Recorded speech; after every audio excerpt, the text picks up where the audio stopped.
Hello everybody, my name is Moreland. I'm the owner and head instructor of the Waterloo Kung-Fu Academy, and this is my son Marshall. He's an orange belt at the Academy in our youth program for 6 to 10 year olds. Today we're here to show you how you can use a common household item that you should all have to develop your child's techniques. We're going to go through 6 kicks that are part of our curriculum at the school. We'll show you the proper formation for the kick and a way as a parent or a holder that you can help develop your child's technique. In the academy, we refer to any technique that we do into the air as an unloaded technique, and then whenever there's a form of resistance, as a loaded technique. Given the current climate, striking equipment is something you probably won't be able to do in-house for quite a while.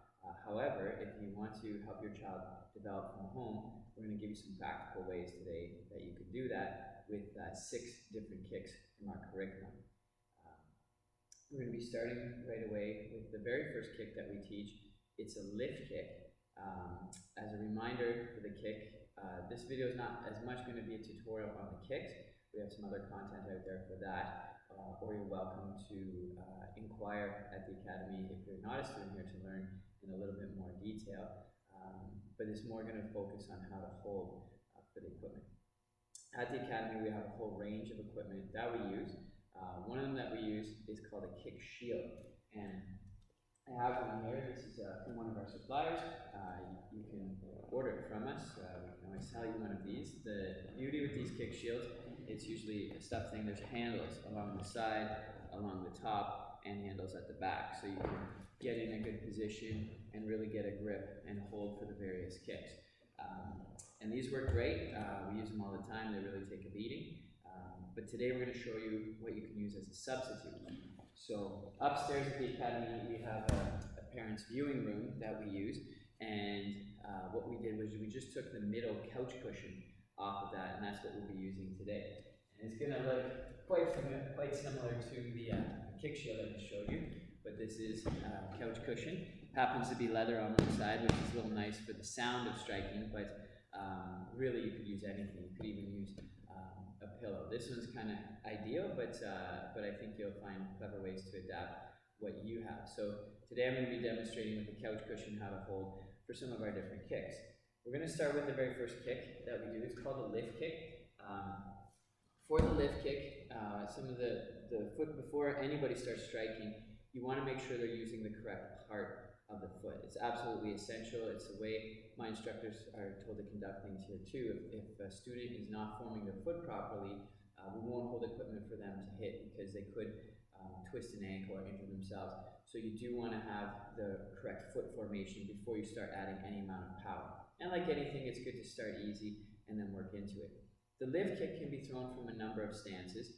We usually first introduce it as a cat stance, where body weight is mostly in the back leg, the hands are up here, and the leg is in position. So when we throw this kick, the foot comes up here, and we're going to hit with the instep, with the top of the foot.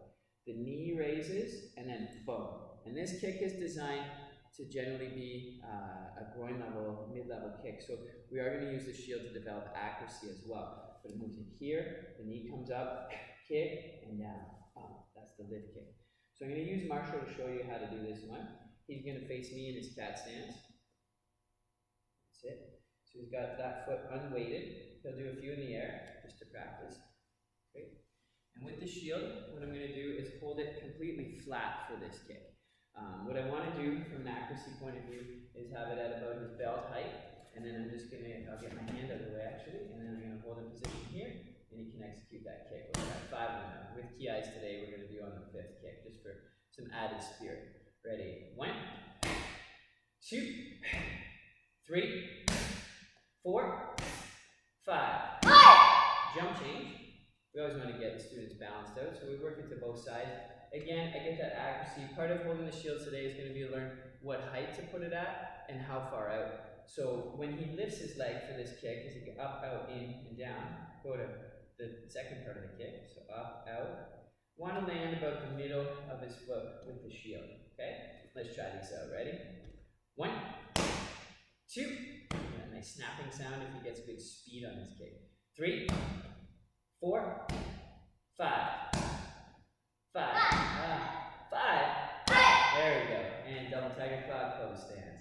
So that's usually the very first kick we introduce in our novice program to our students. It's called a lift kick, and that's one way to keep your Kung Fu student at home inspired holding form. The next one we're going to move to, we're going to pick off some of the kicks in our introductory kicking sequence that comes in at yellow stripe. It's called the basic sequence of kicks. We're not going to do all the kicks, but just the ones today that lend to striking the cushion. So the first one in that sequence that makes sense for this is the snap kick. This kick is a little trickier than the one we just did because it requires some dexterity in the toes. For this kick, the foot formation that we use is we're going to be pointing the foot, but then pulling the toes back, essentially striking with the ball of the foot, which is a pretty resilient surface. If you're not able to do that, practice that first before you start striking, being able to strike with the ball of the foot so you don't injure your toes.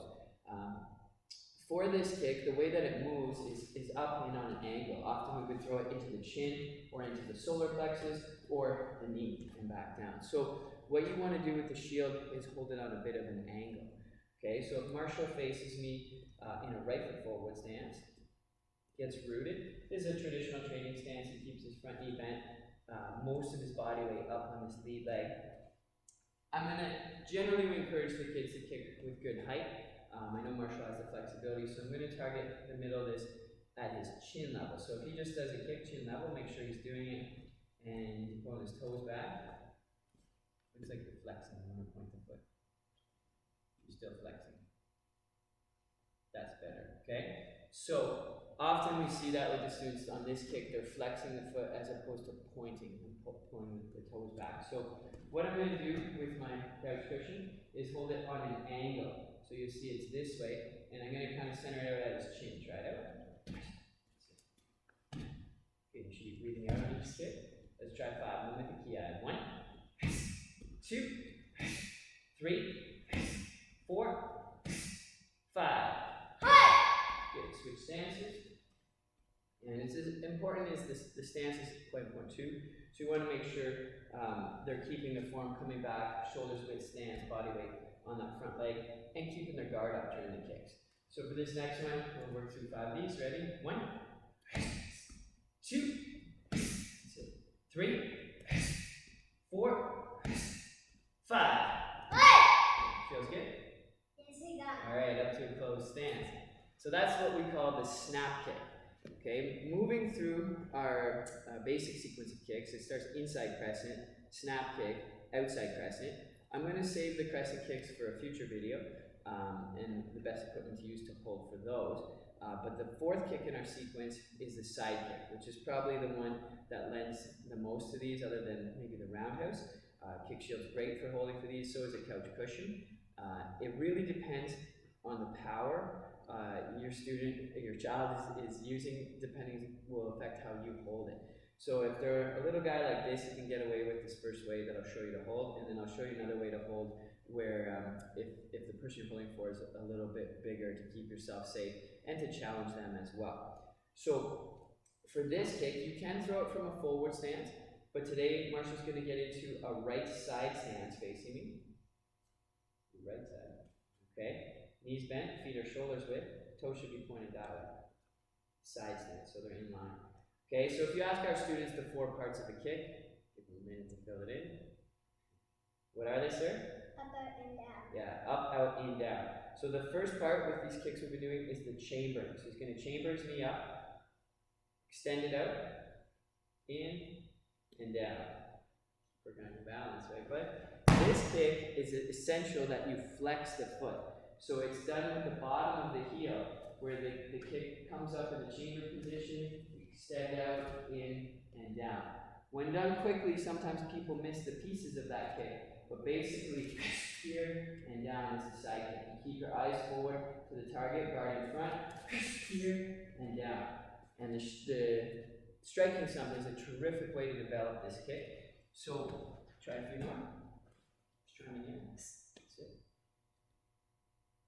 Good. You can hold at different heights. Sometimes height at the beginning sacrifices technique a bit. So we're going to aim for just at rib level with the shield.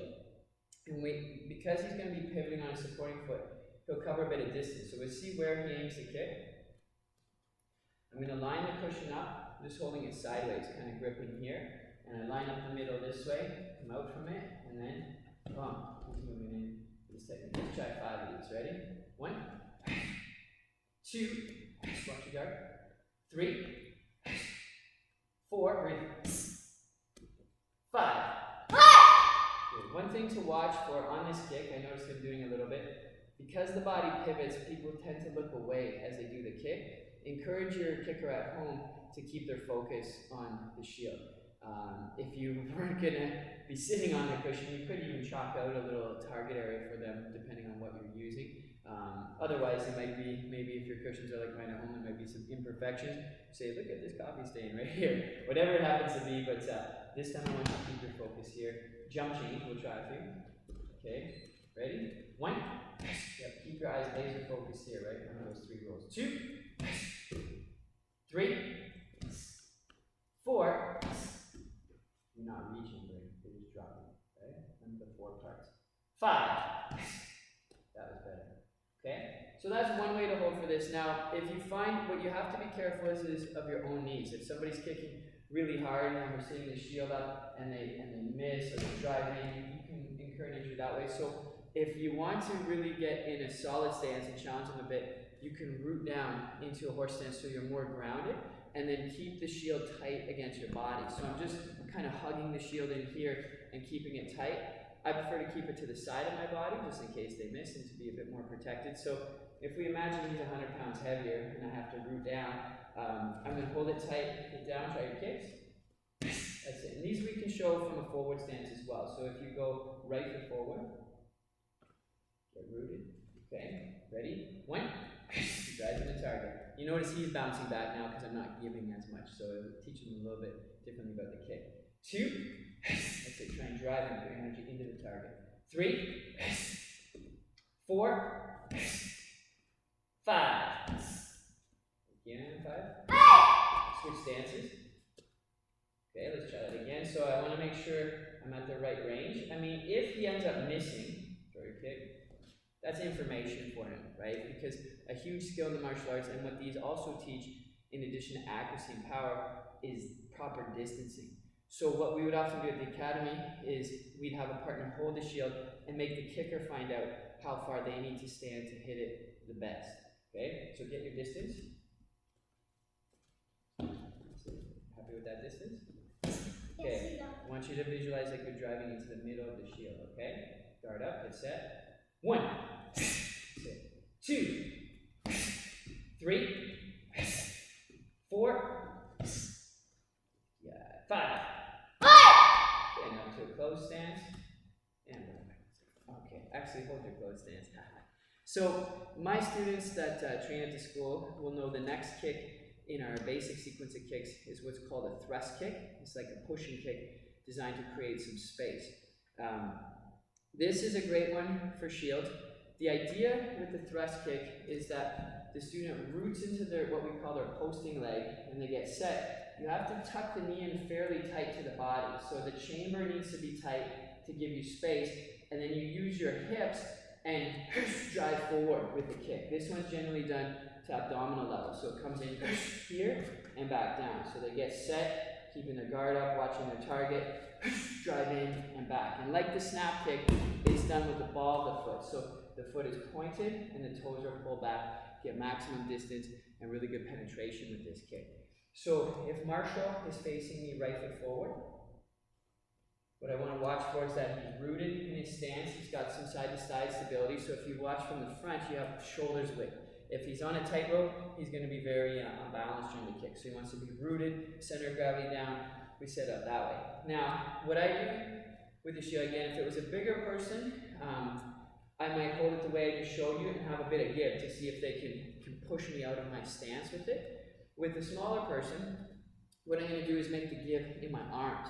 So what I'm going to do here, got my couch cushion, is hold it close to him, which if your child is like anyone, when we hold the shield close, they back up, which is not what I want.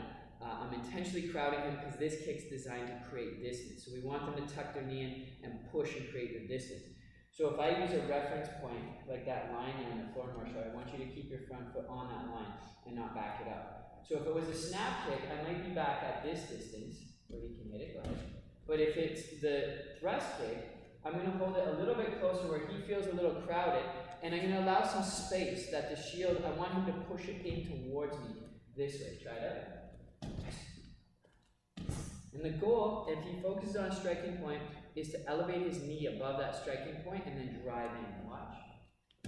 Not bad. This kick's sometimes a little bit slower. Now look at how your foot's moved a bit. Hold your ground, okay? Let's try 5 of these out. Don't forget your key on 5. 1. Breathe. 2. Got every kick. 3. 4. 5. Switch stances. Okay, get rooted, focus, eyes on the target. I can switch 2 if I want. Ready? So I'm going to crowd you a bit, keep your front foot on that line, right? Ready? 1. Breathe. 2. Check your stance. 3. Change your guard and kick. 4. 5. Good, up to a closed stance. Okay, so that's our thrust kick. If we move through the sequence, the next kick that comes after this is probably the most fun to throw in. This is probably the most technical kick we have as well. It's the roundhouse kick. Now, similar to the first kick that we showed you, it does use the instep, but a roundhouse kick can also use sections of the shin as well. So it doesn't have to be just at the end. It can be thrown a little bit deeper. The roundhouse kick is when you can throw from a variety of stances, but it comes up, you pivot, it smacks in, and then down. And it's all done quickly, here, and then down. You want it to cut in horizontally like a baseball bat. Here, and then down. If you watch my left foot on this kick, here, it has to have that pivot. I'm going to show you how to accomplish that with the shield. One other thing about accuracy, we've been talking about up and down accuracy, side to side accuracy is really important as well. So all of us have an imaginary line we call the center line.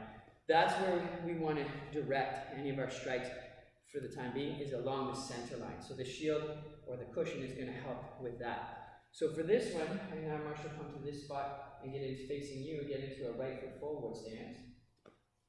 Move over this way a little bit more. Okay, so I'll show you one way for holding this where you want to line this up with his center line. So you can kind of see how I'm putting this edge of the shield right along that imaginary line, if you think of the plane that way. So I can line it up here, and then I'm going to bring it out a bit, and you'll see him throw a couple kicks. Breathe. Need more pivot.